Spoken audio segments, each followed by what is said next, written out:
Wan was born and raised in Southern California and received a bachelor's degree in Third World Studies and a minor in psychology from the University of California, San Diego.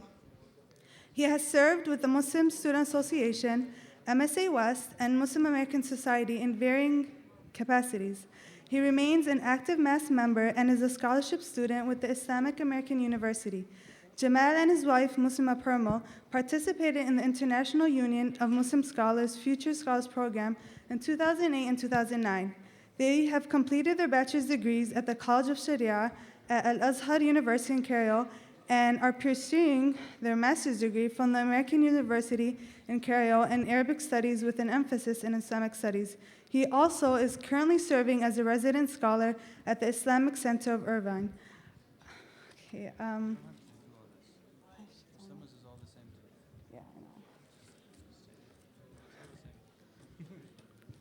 and our second speaker is his wife, Muslima Permo.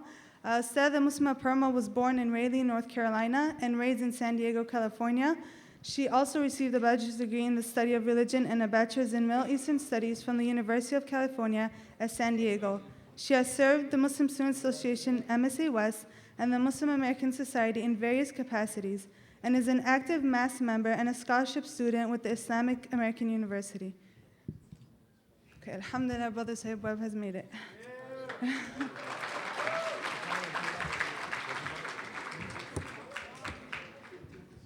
All right, Suhaib Webb is an American Muslim imam, thought leader, and an educator.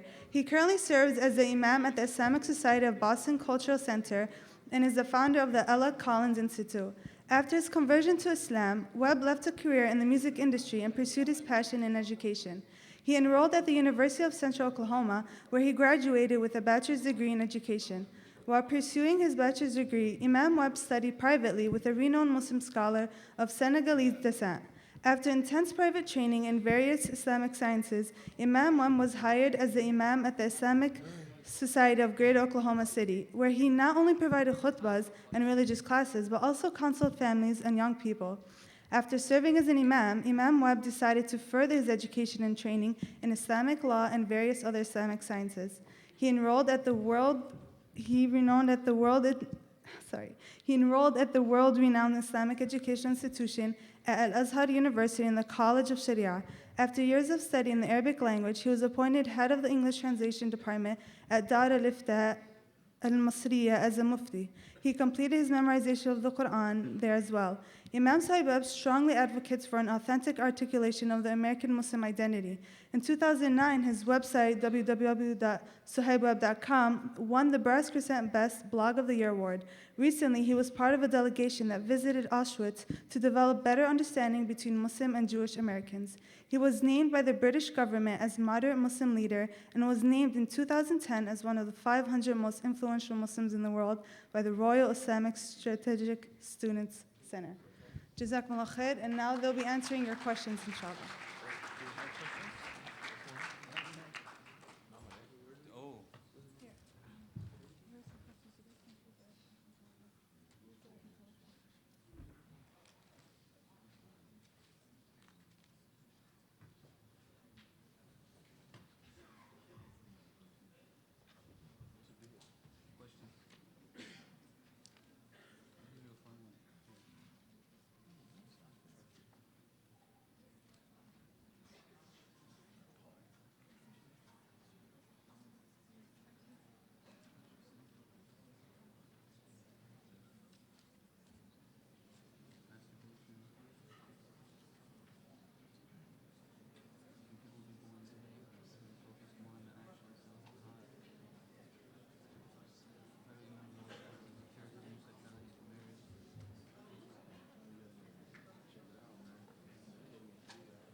So what?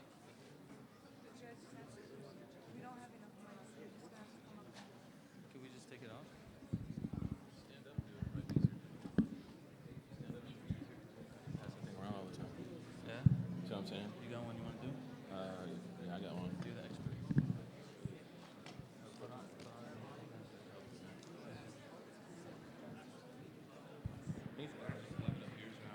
Pass around. Bismillah ar-Rahman ar-Rahim, alhamdulillah, wa salatu wa salam ala Rasulullah. How's everybody doing? Good morning. How's it going? Salam rahmatullah. So I have a question here, and then I might have to leave because I think there's an issue with my flight, so we'll see what happens. What is the Islamic approach to addressing molestation? It's to call the cops. Right, that's the simple remedy. You know, I've run into this since I've been back in America. I've had 3 or 4 cases of children who are being molested by people in their homes. One of them had to run away from home. And as an imam, I'm not going to hesitate but to call the cops. Because you're not going to solve the problem any other way. In one of the situations, the man was a chronic sex offender. Number 2 is that, and this is for institutions, I don't know if you're aware that legally you're bound to run an employee background check on people you hire in your community. And we're really laxed at that. And unfortunately, in a community that I was visiting once, a man walked into the masjid, and he was a good brother. I knew him, convert brother, chaplain in the prison. And he went to the imam of the masjid, and he said, I was just doing a program at your local police station, and they have a wall of sex offenders, and there's like 8 or 9 guys who are in your children's school, man, on that wall, right? So you could be liable for that. So number 1, in general, I would look into it. I would call, you know, I used to call social workers and have them check it out, Muslim social workers, and let them make that call. But I would get it to an authority figure. If you have a Muslim social worker, it's good. If not, you have to call the authorities. It's destroying people's lives. And we can't destroy people's lives for the names of adat and a'raf and stuff. You know, well, what will people say about us? What will Allah say about you if you're molesting someone or you're abusing them? So that's how I've handled it on 3 occasions. And, you know, then people are like, well, where are they going to put the kids? Well, you really have them being molested? And that's a decision that you have to make. If you're going to make that decision, it's a very, very difficult one to deal with. So, billahi tawfiq. We ask Allah to help our communities provide support for people that are going through this. Because it's happening. It's not a wide-scale phenomena, but once is enough. You know what I mean? And there should be. And that's why I say mosque in America need guidance counselors. You know, you go to school, you have the guidance counselor, like the warm fuzzies and stuff, and the suckers, and the bin 10 pencils. You know, we need that we need Muslim guidance counselors, not the imams. People who are trained, like Altaf was saying, has a PhD in that. So may Allah give us tawfiq, and may Allah help these people, inshallah. Goodness gracious.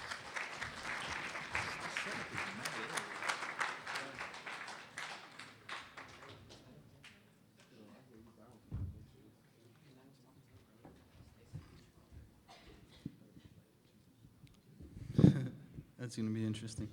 Bismillah wa salatu wa salam ala Rasulillah. If you are put in a position where your friend asks you to cheat or give him, her some answers on a test, how can I get myself out of the situation without my friend getting mad at me? Huh? What was it? I don't know the answer. Yeah, but then you're in trouble too because you lied. Yeah. Okay. Well, I think this actually brings up some interesting topics. This actually, you know, it's funny to me. You guys, how many people heard what I said yesterday about weakness? It applies. Basically, it goes like this. If your friend wants you to cheat, cheating is not something that you should be doing, so you don't do it. And if your friend gets mad at you, you don't care. That's essentially that's the breakdown of the situation. Because look, you're going to have friends that get upset for all types of things. You got to go? See you in Houston, inshallah?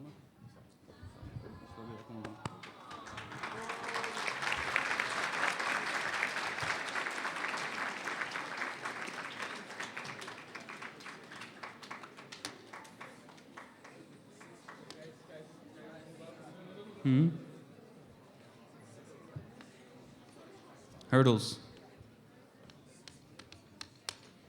Okay. Okay.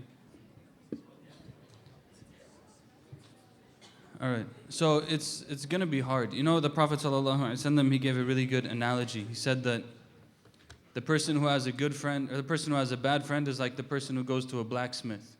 You know, of course, we don't go to blacksmiths, but imagine you go to a blacksmith, and you go in there, and even if you buy something or you don't buy something, you come back and your clothes smells like soot, right? It smells like fire and dirtiness.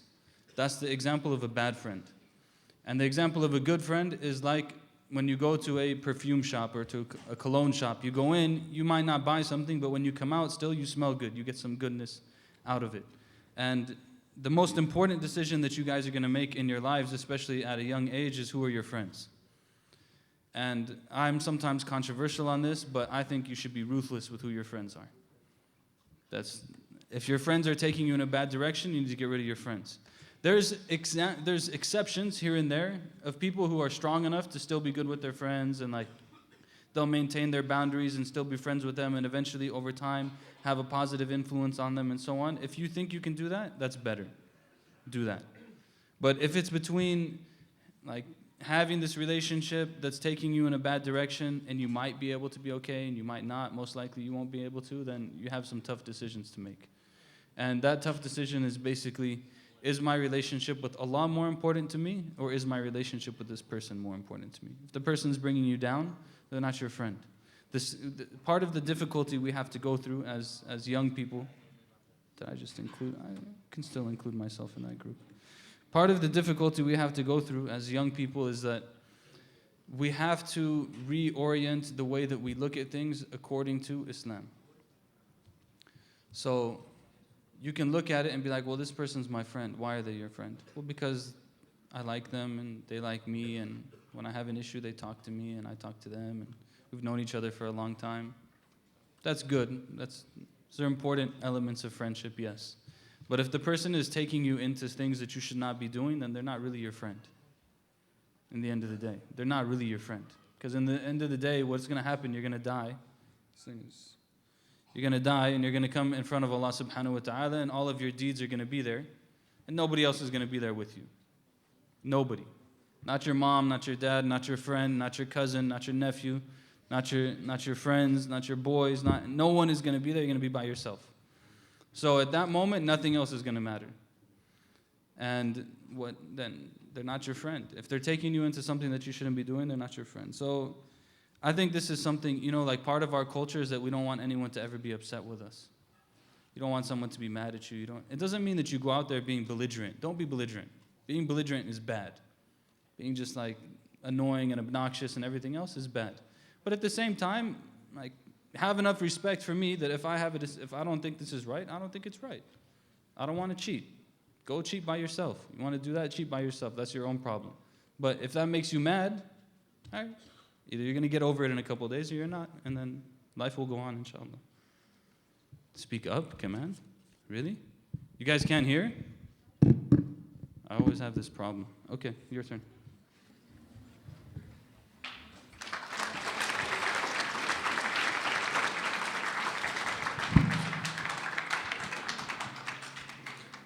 You don't have to clap. Not going to work, I don't think. Is it? Okay. Or you could just do it anyways, because being obnoxious is not good. We just went over that 10 seconds ago. I think it's Imam Suhaib's, yeah. All right, go. Assalamu alaikum. So because there's a lot of questions, inshallah, for the purpose of time and getting to as many questions as possible, try to address it thoroughly but briefly. The question that I have here says, if you were forced into something you don't want to do, will Allah forgive you? How do you cleanse yourself from something like that? This is an interesting question because the language would indicate, wallahu alam, that this person has experienced some sort of harassment, sexual harassment of some sort. People who have experienced harassment tend to think of themselves as dirty, and they think that they need to be cleansed or purified. Sometimes they have, just from knowing about this field from Muslim therapists and psychologists, that some of the tendencies that they would have, for example, is taking a lot of showers because they still feel dirty. This is something I would encourage whoever asked this question to actually seek the help of a Muslim counselor. And if you would like to get the name of Muslim counselors that can talk to you over the phone, I can do that. Just contact me through Facebook and I will give you their contact information, inshallah. And to answer the question, you are not held accountable. There's a hadith of the Prophet Muhammad ﷺ that from the things that are lifted from our responsibility are things that we do by accident. Things that you did because of forgetfulness, and also things that you were forced into doing.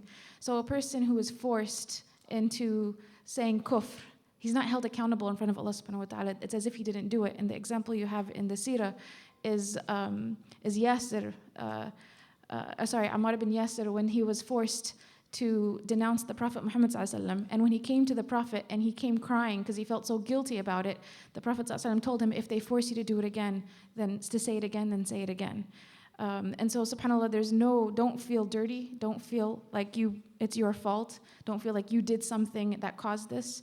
If you're ever forced into doing something that is against your will, then you're not held accountable. You're not responsible. It's not just will Allah forgive you. It's that Allah is in your aid, because Allah subhanahu wa ta'ala helps those who are oppressed, and He listens to the call of those who are oppressed. Even, subhanAllah, I mean, they talk about how even non-believers who are oppressed and they call upon Allah, this is a call that is listened to. So just an encouragement, inshallah, to get the kind of help that you need for this problem. Don't do it. Wait till the end. We don't have that much time anyways. Okay. There was a good question. Where did he go? Oh, I wanted to say something about this, if it's okay, just really quickly, because I think that sometimes I think we're not really honest with ourselves. We say that we're forced to do something and we're not. So it's like you go out with all of your friends and you guys are... How far do I want to take this example? So you go out with all of... We'll go... It's not necessarily only for guys. Okay, you go out with all of your friends and you know that your friends smoke bud. We're from Southern California.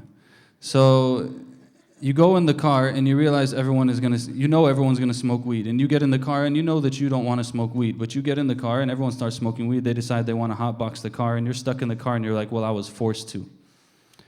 You weren't forced to. You made the decision to go into the car. You had the ability to get out of the car. You were not forced to. Forced is like it's like you get in the car.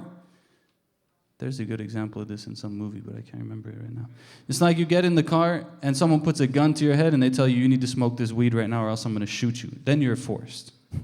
Okay? But that's not like you purposely get in the car and then it ending up like that. That's not forced. Just to be clear, because I know some people, young folks, we always like to make excuses and play with things and change them around. But this, if you're actually forced, it's a different issue. It's the issue of ikrah. If you're actually forced, then you're not held accountable. What did we want to do? There was one of them that I wanted to do. Okay, I'm going to do this one. Is that okay? How can we turn or channel our education and knowledge of this dunya into worship? How can we channel our education, our knowledge into dunya, whatever, worship? So basically the point is this. It comes down to your... Oh. Go back.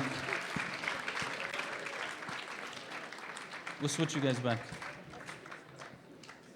I'm gonna oh, sorry about that. Sorry, Joel. No, it's perfect. Jazakallah khair. Long story. Yeah, it's okay. Long story. I'm sure. It's always a long CSA. story. Oh yeah? Did you give him our salam? Sorry about that. I was trying to be nice. No, you're good. That was good. MashaAllah, continue. You can pick whatever one you want. That's why I put them all here for you. All right. How can you channel your knowledge and, what was it? Education in this dunya into worship. So essentially you have two issues that you have to be worried about. The first issue is your intention. The second issue is the way that you do it. Now, the first issue, obviously, of intention is basically, sometimes we can complicate this. We can talk about a whole different stories, what different scholars said and all that. In the end of the day, your intention is your intention. Why are you doing it? Like they say about Umar ibn Abdul Aziz, that it's possible that he wouldn't take a single step except that he knew why he was taking that step. Where is he going with that step? What is the purpose behind it? What is his goal, his objective? So number one is, what is your objective behind it? As long as your objective is good and positive, then it turns into an act of worship. The second thing, which sometimes we forget or we sideline at some level, is that it matters how you do it. That it has to be in line with the teachings of Islam. If it contradicts the teachings of Islam, then it's a problem. I'm just going to go up here now. Stop, hopefully echoing. If it contradicts the teachings of Islam, then that's obviously a problem. So what a lot of times now people are doing is they'll say, well, don't worry about it, your intention was good. Or don't bother me about this, my intention was this, and I'm just doing it for the sake of Allah, and everything is for the sake of Allah, and look at all this good is coming out of it. Okay, how you do it still matters. It has to be, now we're not saying to define Islam into this. Islam can have a number of opinions and perspectives on any type of issue. But as long as it falls within that box of what's acceptable in terms of the teachings of Islam, and your intention is okay, it's an act of worship. That's the summary. As long as those two conditions are met, it's an act of worship. So your studies in medicine, your studies in engineering, your studies in social work, your studies in whatever it may be, your work that you do, sweeping the floor somewhere, serving someone food, all of that is an act of worship as long as those two conditions are met. Okay?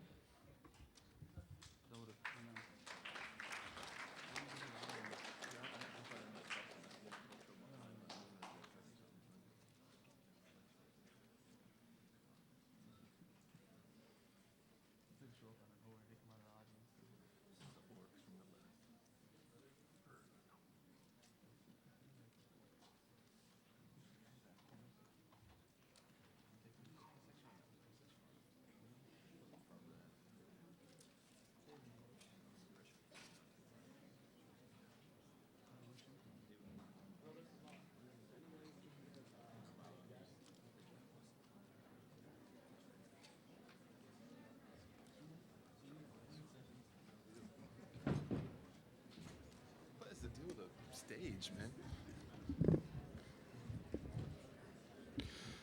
Bismillah ar-Rahman ar-Rahim, alhamdulillah, wa salatu wa salam ala Rasul. So the flight was actually at 3:30. It's a long story. So I'm sorry about that. It's just a really crazy day.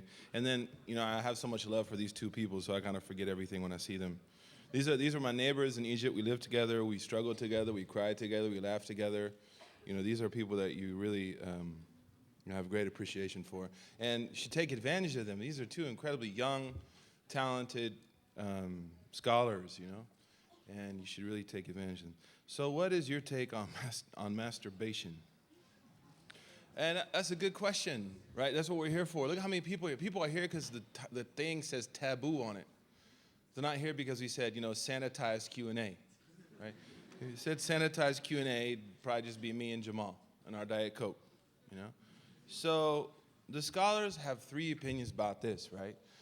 The majority say this is absolutely forbidden, right? Absolutely forbidden to masturbate, and that's the statement of Imam Malik based on إِلَّا عَلَى أَزْوَاجِهِمْ أَوْ مَا مَلَكَتْ أَيْمَانُهُمْ فَإِنَّهُمْ غَيْرُ مَلُومِينَ. In the Quran, Allah says, that they do not engage in intercourse with anyone save their wives, right? Their spouses. There is no authentic hadith that explicitly states that it's forbidden. You have some weak hadith, actually are fabricated, says, don't laugh, it really sounds weird, but it says, whoever masturbates, his hand will turn into khanzir, his hand will become a pig. Things like this, these are not attributed to the beloved messenger of Allah.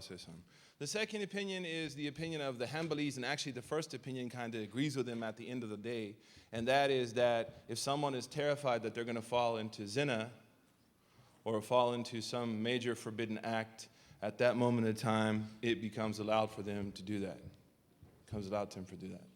The third opinion is that there is no, and this is the opinion of Sheikh Abu Majid al-Hanbali, who's one of our friends, and others, Sheikh Qaradawi, I believe also, that there is no sin on this because there is nothing explicitly stated in the Quran or Sunnah that says it's forbidden. So you have three opinions, right?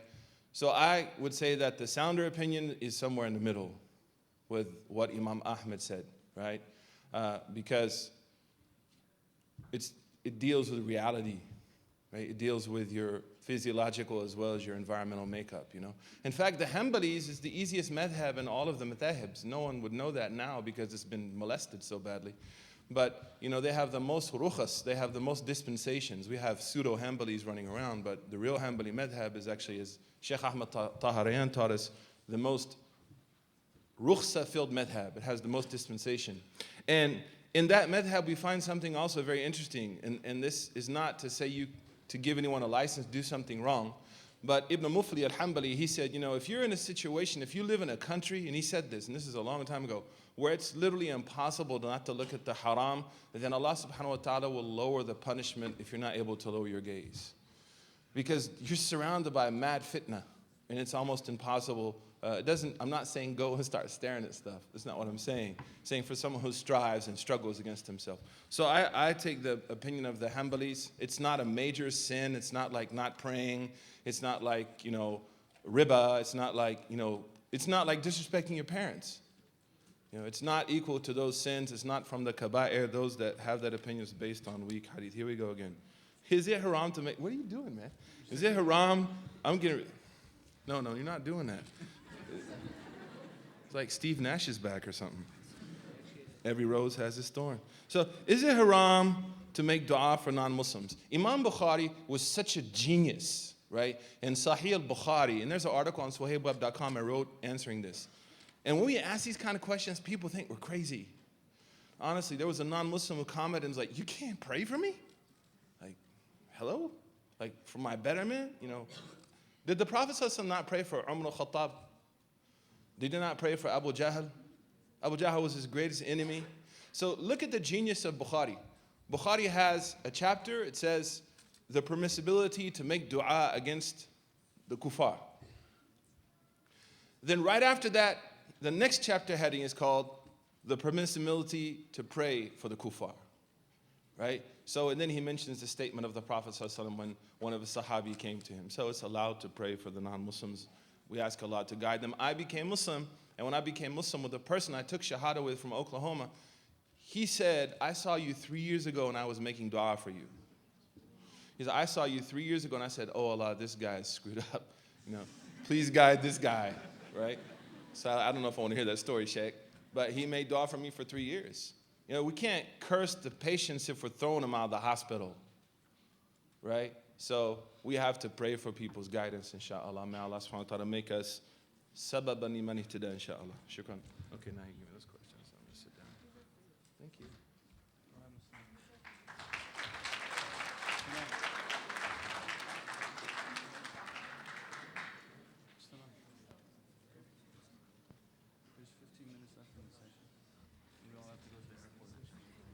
So I just was told that there's 15 minutes left in the session, and then we all have to head over to the airport.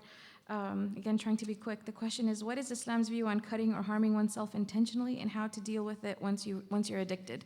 So yes, you're not allowed to harm yourself intentionally in Islam. You're not allowed to, cut off limbs or cutting. The idea of razor blades on the wrists and whatnot and the legs. If someone is dealing with this issue, it kind of goes back to what I mentioned earlier. Please contact a professional therapist. You need counseling. There's deeper reasons that cannot just be healed by a khutbah or reading Quran. You need to take this to a counselor of some sort. And I would encourage a Muslim counselor as well. And again, if you need contacts, you can contact any one of us, inshallah, and we'll connect you to them. Jazakumullah khair.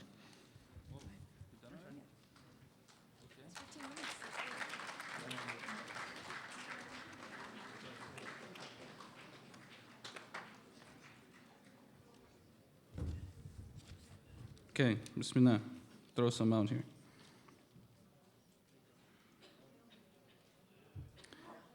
Which one to start with?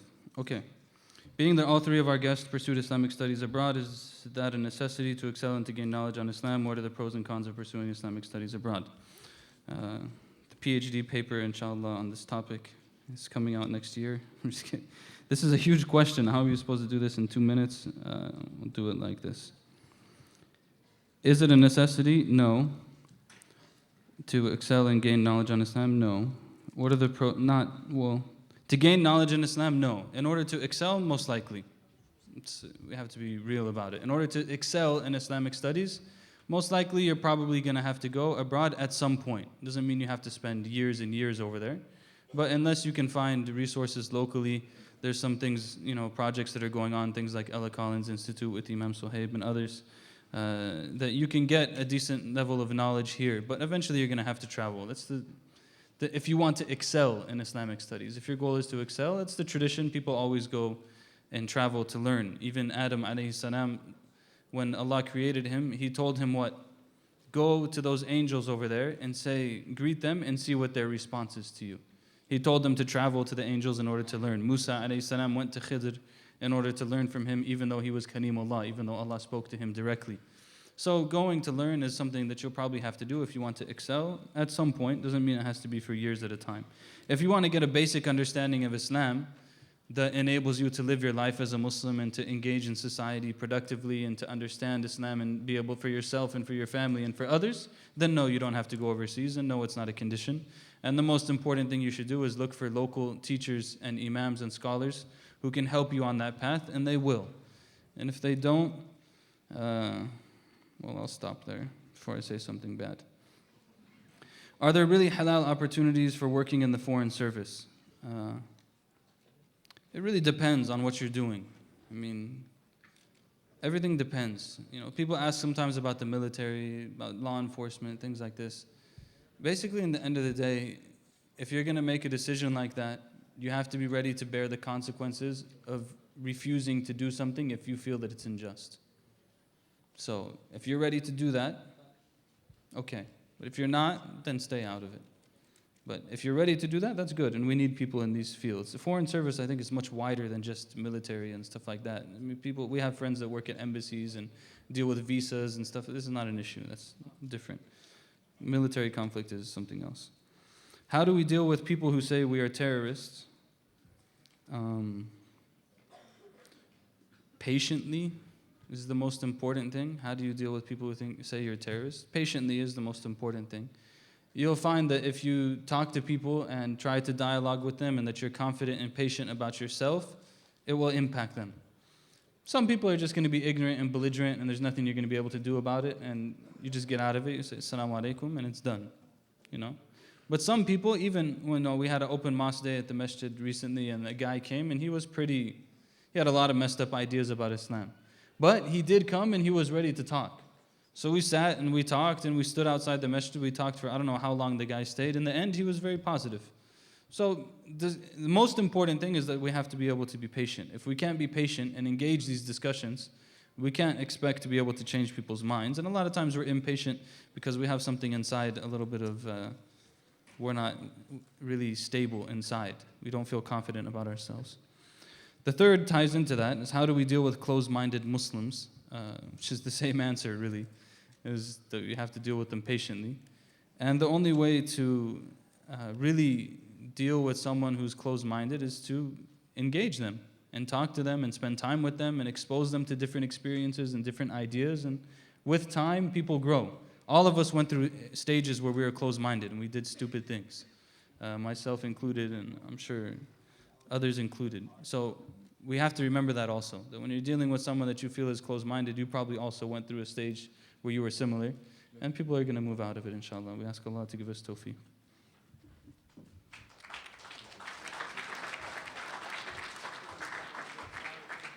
So I'm just going to shoot through some questions. By the way, the questions are amazing. Really, really amazing questions. Really, mashallah. You see a change in the community. It's not just meat and music. It's really good. Alhamdulillah. So the question is it allowed to clap? Right? And yeah, is it allowed to clap? Are we allowed to clap? We shouldn't, honestly, don't laugh at people, because whoever asks that question, like, it means something to them. Like, real talk. Like, we shouldn't, I mean, it's funny or whatever, but I think it's a good question. So when I was studying in Egypt in Dar Ifta, we were doing a course on fatwa, and we had a great scholar there, Dr. Amr Wardani, who used to tell us, tafassahu, clap. And we were like, right? We didn't know what to do. And then he's like, why don't you clap? And then one Uzbek brother, alhamdulillah, he said, because clapping is haram for men. He's like, no, clapping is haram for men in salah. It's mukhassasa fi salah only. And that's why the Prophet said, fi salah, because the word fi implies exclusivity, only in that state. Wa antum akifuna fil masajid. That's why we say you can only make i'tikaf in a mosque. Fi al-masajid, dharfiyah. So it's allowed to clap outside of that. In fact, the Maliki madhab, we don't have women clap in salah. You actually can correct the imam. So come on over to the dark side if you want to, right? I don't know about you guys, but I know how we roll. I'm just So it's allowed, outside of that, and here also. And this is a form of custom. It's an urf. Saying takbir is not Anywhere, in the Sahaba around yelling, Takbir, Allahu Akbar. Allah says, وَلِي تُكَبِّرُ اللَّهِ. And it's understood that adulation to Allah is based on the custom of a people as long as it doesn't go against a clear text. So it's just a cultural thing. It's not a big deal. Can you wear a wig if you have a disease that causes you to lose your hair? Yes, you can. Why? Because this is a dorora. This person is not going to have any hair, right? And we know that she or he might be subjected to emotional stress, which Sharia is concerned about. And in their situation only, right? Not for everyone else, they're allowed to wear a wig. So someone's asking about weed. They're like, weed is 1,000 years old. There's nothing in Quran and Sunnah about weed. Yeah, that's why the Sahaba forbade it. And that's why their students forbade it, because there was nothing in the Quran explicitly about it or the Sunnah, and they figured, well, they actually said it's an intoxicant. In fact, Imam al-Dhahabi says weed is worse than alcohol. Just look at Snoop Dogg, or whatever his name is now. You want to look like Gollum? Use meth and weed, right? Lower your gaze, what does it mean? Do you lower your gaze at a woman and a man, even a hijab? No, what it means is you lower your gaze at the one that you look at and you hear like, ding, ding, ding, then you lower your gaze. Right? If you don't hear that, it's the actual gaze is jaiz. Some said it's makruh, but the strong opinion is it's permissible, right, to look at people as long as there's not a feeling of sensuality or lust.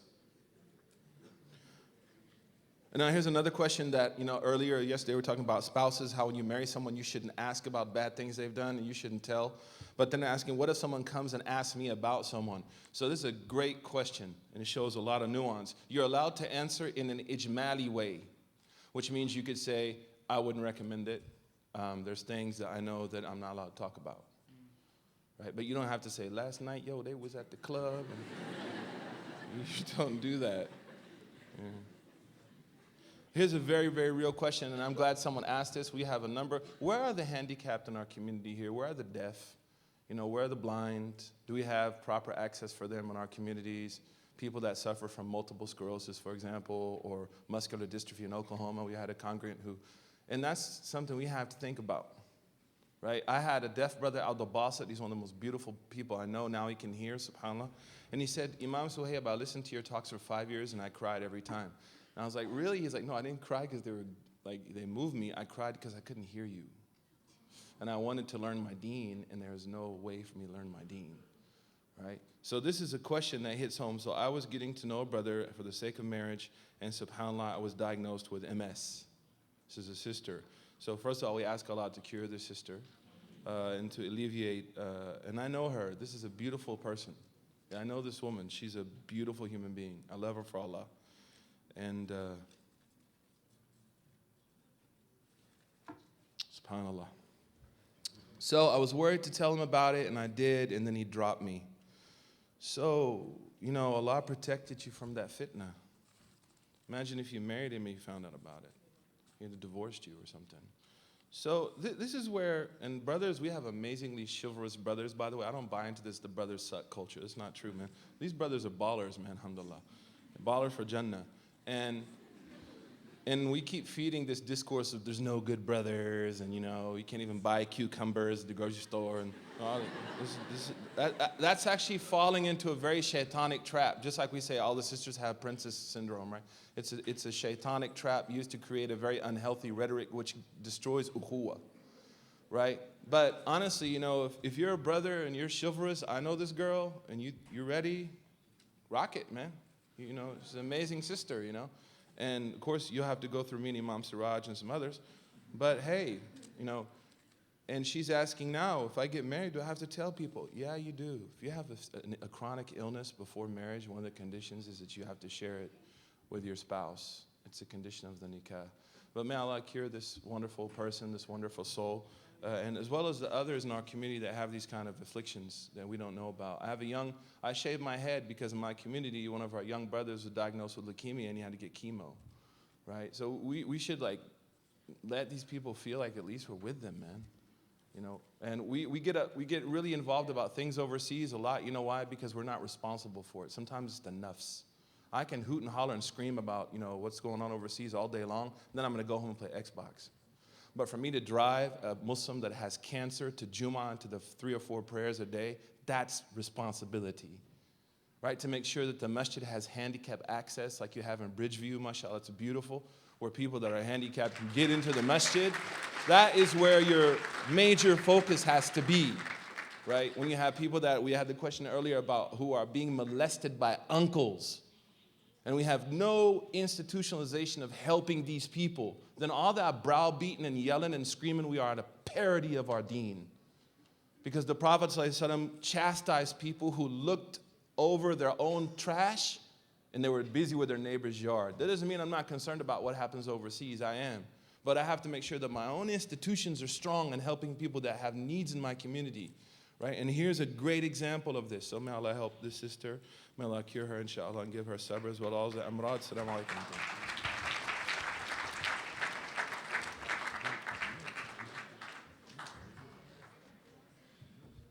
Assalamu alaikum. I have a number of questions I'm going to try to get through quickly. What the first question is, if you are put in a situation where a revert of the opposite sex, naturally very lonely, they're saying, is consistently talking to you, but not about anything haram, mostly deen, what would you do? In this situation actually happens a lot on college campuses. People convert to Islam. They go to the MSA. They have classes with people of the, members of the MSA of the opposite gender, whatnot. What I encourage is that if someone's really interested in getting information, if you send them to shuyukh and local community leaders, they will go to them. If they're interested in you, they won't. Okay? If you give them books and they read the books and you give them articles and they go through that process of learning on their own and going to the other resources in the community, they will take those resources seriously. Again, if the issue is more that they're interested in you for marriage, then that's when they don't go to anyone else. They just want to contact you directly. So if that's the situation, I would still encourage them to go. This happened actually in one situation I know of. A sister connected the brother to the MSA, connected them. The brother converted, but then he asked the imam, okay, so I want to get married to that sister that I asked, regarding Islam. And she, as much as possible, kept sending him to other resources. And he did, alhamdulillah, end up marrying her, but he just didn't know, as a convert, he didn't know how to approach the subject of marrying a Muslim. So the benefit of sending them to community leadership is that they'll guide that person and say, yeah, I'll show you how to ask for this sister. I'll help you approach her family and all of that. That's that question. The second question is, if you have committed zina and sincerely repented and committed the sin at a young age, do you have to tell your fiancé about it? As Imam Suhaib mentioned earlier in the previous question, no, you don't. You don't have to talk about things that you have repented for in the past, unless there's some situation from that, that someone has like a virus or HIV, whatever, God forbid. But if there's something that's actually going to affect the current marriage, then you would have to say something about it. How can you feel confident as a jilbabi covered Muslima while your peers are not? This is an interesting question. So sister wears jilbab all the time, the other sisters, her friends, don't. In Islam, something that we encourage is to be hard on yourself and to be easy on others. So that means you can hold yourself to a very high standard, and that's fine, and that's commendable. But at the same time, that when it comes to the sisters that are around you, if they choose to dress Islamically using skirts and shirts or very, loose clothing of other cultures, then that's not something that you would condemn. And you don't need to be in a group of only jilbabis to be committed to your jilbab. There's many different forms of hijab in terms of actual forms of appropriate hijab. And alhamdulillah, Islam is flexible in that regard. Why is it that these days dating to get married in our Muslim community is the only way, while Muslims who don't end up getting married later? So it makes the ones who don't date want to. Okay. So this is I would disagree with the statement that dating is the only way to get married. But I will agree with the fact that we don't have a proper system of courtship in the Muslim community that's Islamically permissible. So because the alternative, the halal alternative, is not made accessible, and we're not really dealing with the issue of marriage appropriately, people are turning to the haram. So what do I mean by Islamic courtship? The idea of the brother and the sister getting to know each other for the purpose of marriage in a safe environment, in an environment where both families know that it's not a situation of khalwa, that their questions are answered, and that they take the appropriate time to make that decision. I was recently told about a story that very much upset me about a sister who took a local sheikh as her wali, and the sheikh didn't permit her to even send emails to the brother. And after 2 or 3 meetings with him in person, in the presence of the sheikh in the masjid, he was like, "You have to make your decision." And she was, in that situation, she felt so much pressure, and she was a convert to Islam too, so she didn't know better in that situation, and she did say yes. And after the kitab, so many problems came up that she said, I would have discovered this had I had been given the appropriate space and time. With this issue, I would say that we need, as a community, to develop the right institutions to promote marriage. The other thing is that, and this is an important thing to think about and really to believe, is that the one who is written for you is written for you. Meaning there's no reason to get desperate, whether you're a brother or a sister. I understand there's the struggle of being lonely, there's the struggle of attraction and whatnot, but believing deep down in your heart that you ask from Allah subhanahu wa ta'ala. I mean, and again, not to bash brothers in any way, but for example, when I was in college at some point, I thought, as Imam Sahib mentioned, there's no good brothers. And how am I ever going to get married? But subhanAllah, I don't ask my immediate environment to provide me with something. I ask Allah. I ask Allah subhanahu wa ta'ala, this is the kind of person I would like to marry. And I believe that He will provide that type of person. I have that iman in Him, that Allah subhanahu wa ta'ala is the supreme provider. So don't judge your situation based on what you see. Judge your situation based on the fact that Allah subhanahu wa ta'ala is capable of all things, and no matter what your situation is, He is capable of providing the answer, even in the situation of an appropriate spouse. What are some... Too much? Oh, okay. That's fine. I will. I think that, yeah. Jazakumullah khair.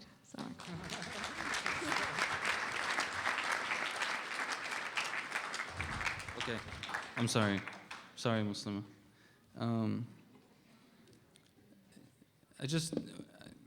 I was gonna maybe answer one more question, but I changed my mind after something Imam Suhaib just said.